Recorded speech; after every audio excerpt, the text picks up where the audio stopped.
മുംബൈയുടെ തിരക്കേറിയ തെരുവുകളിലൊന്നിൽ ബാന്ദ്രയിലെ മുംബൈ മസാല എന്ന ചെറിയ കഫേയിൽ നിന്നാണ് ഈ കഥ തുടങ്ങുന്നത്. കോൾസോവ മാർഗിന് സമീപം വടപാവിന്റെയും മസാല ചായയുടെയും മണം നിറഞ്ഞ ഈ കഫേയിൽ 92 വയസ്സുള്ള സായി റാവു എന്ന ഒരു ഭിക്ഷക്കാരന്റെ കഥയാണ് നമ്മെ കാത്തിരിക്കുന്നത്. സായി റാവു പഴകിത്തഴഞ്ഞ വസ്ത്രങ്ങളും പലയിടത്ത് തുന്നിച്ചേർത്ത പാൻസും കാൽവിരലുകൾ പുറത്തേക്ക് തുറിച്ച ഒരു ജോഡി ചെരുപ്പും ധരിച്ചാണ് കഫേയുടെ വാതിൽ തുറന്ന് അകത്തേക്ക് കയറിയത്. അവന്റെ മുഖത്ത് മുംബൈയുടെ വെയിലും മഴയും തീർത്ത ചുളിവുകൾ ഒരു കഥ പറഞ്ഞു. കൈയിൽ ഒരു പഴയ വാച്ച് മങ്ങിയെങ്കിലും എന്തോ ഒരു പ്രൗഢി നിലനിന്നിരുന്നു. കൈകൾ വിറച്ചുകൊണ്ട് അവൻ കൗണ്ടറിലേക്ക് നടന്നു. മസാല ചായയുടെ മണം അവന്റെ വിശപ്പിനെ കൂട്ടി, പക്ഷേ ആരും അവനെ ശ്രദ്ധിച്ചില്ല. കൗണ്ടറിൽ നിന്നിരുന്ന ലക്ഷ്മി, കഫേയുടെ ഉടമ, കർക്കശമായ മുഖഭാവത്തോടെ സായിയെ നോക്കി. എന്താ വേണ്ടത്?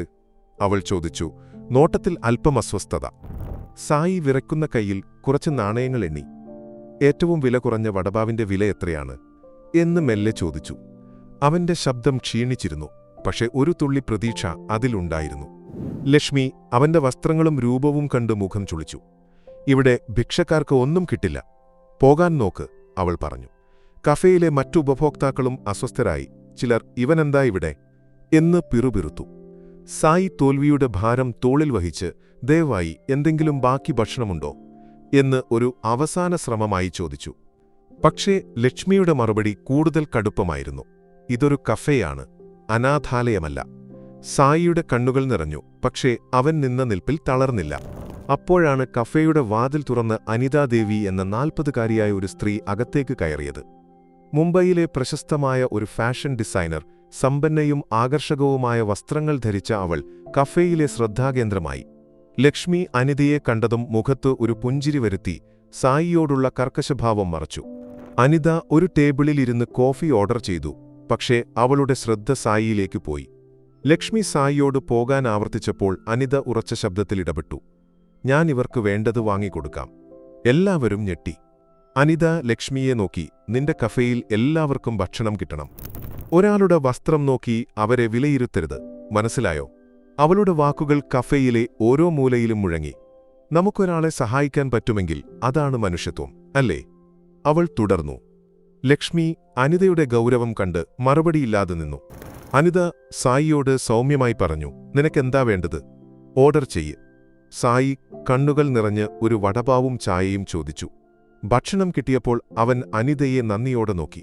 പക്ഷേ സായി തിരിഞ്ഞു പോകാൻ തുടങ്ങിയപ്പോൾ അനിതയുടെ കണ്ണുകൾ അവന്റെ കൈയിലെ വാച്ചിലുടക്കി. ആ വാച്ച് എവിടെയോ കണ്ടതുപോലെ. അവൾ ഉറച്ച ശബ്ദത്തിൽ പറഞ്ഞു, ഒരു നിമിഷം, ആ വാച്ച് എവിടെ നിന്ന് കിട്ടി? സായി അല്പം അമ്പരന്ന്, ഇതെന്റെ മകന്റേതാണ്. 22 വർഷം മുമ്പ് ഒരു അപകടത്തിൽ അവൻ മരിച്ചു. ഇതവന്റെ ഓർമ്മയാണ്. അനിതയുടെ ഹൃദയം ഒരു നിമിഷം നിന്നു.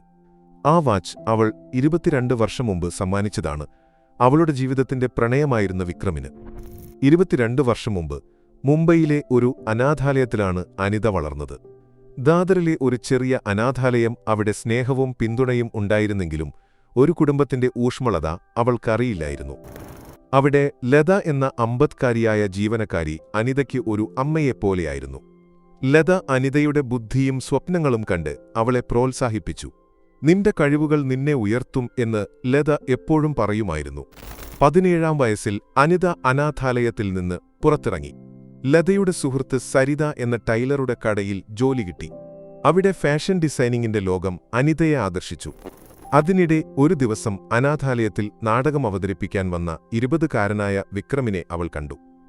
മുംബൈയിലെ ഒരു കോളേജ് വിദ്യാർത്ഥി, ഹൃദയം നിറഞ്ഞ പുഞ്ചിരിയുള്ള വിക്രം അനിതയോട് സംസാരിച്ചപ്പോൾ രണ്ടുപേർക്കും ഒരടുപ്പം തോന്നി. വിക്രം അനാഥാലയത്തിലേക്ക് തിരിച്ചുവന്നു. തന്റെ സുഹൃത്തുക്കളോടൊപ്പം സഹായങ്ങൾ കൊണ്ടുവന്നു. പക്ഷേ അവന്റെ യഥാർത്ഥ ലക്ഷ്യം അനിതയെ കാണുകയായിരുന്നു. അവർ സംസാരിച്ചു, പുഞ്ചിരിച്ചു, സ്വപ്നങ്ങൾ പങ്കുവച്ചു.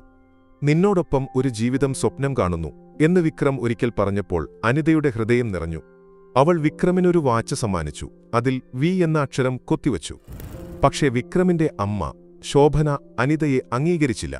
ഒരു അനാഥ ഞങ്ങളുടെ കുടുംബത്തിന് ചേരില്ല എന്ന് ശോഭന പറഞ്ഞു.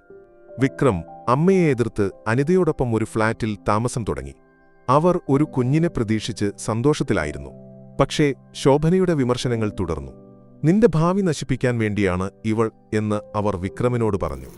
ഒരു ദിവസം അനിതയും വിക്രമും ഒരു അൾട്രാസൗണ്ട് സ്കാനിന് പോയി. കുഞ്ഞിന്റെ ഹൃദയമിടിപ്പ് കേട്ട് അവർ സന്തോഷം കൊണ്ട് തുള്ളിച്ചാടി. പക്ഷേ മടങ്ങിവരുന്ന വഴി ഒരു ടാക്സി അപകടത്തിൽപ്പെട്ടു. അനിതയുടെ കുഞ്ഞ് നഷ്ടപ്പെട്ടു. വിക്രം ഗുരുതരാവസ്ഥയിലായി. ആശുപത്രിയിൽ ശോഭന അനിതയെ കുറ്റപ്പെടുത്തി. നിന്റെ കാരണം കൊണ്ടാണ് എന്റെ മകന് ഈ ഗതി. വിക്രം മരിച്ചു.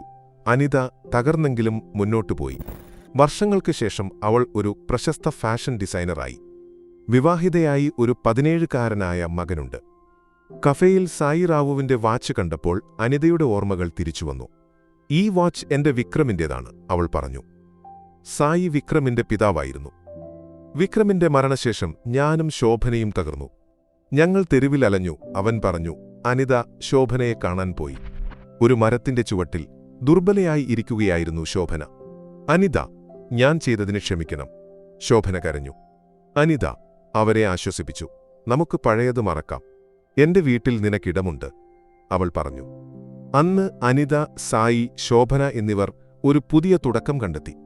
മുംബൈയുടെ തിരക്കിനിടയിൽ ക്ഷമയും സ്നേഹവും അവരെ ഒന്നിപ്പിച്ചു. നിന്റെ സ്ഥാനത്ത് നീ എന്തു ചെയ്യുമായിരുന്നു? ക്ഷമിക്കുമായിരുന്നോ? നിന്റെ ജീവിതത്തിൽ ഇങ്ങനെയൊരു അനുഭവമുണ്ടായിട്ടുണ്ടോ?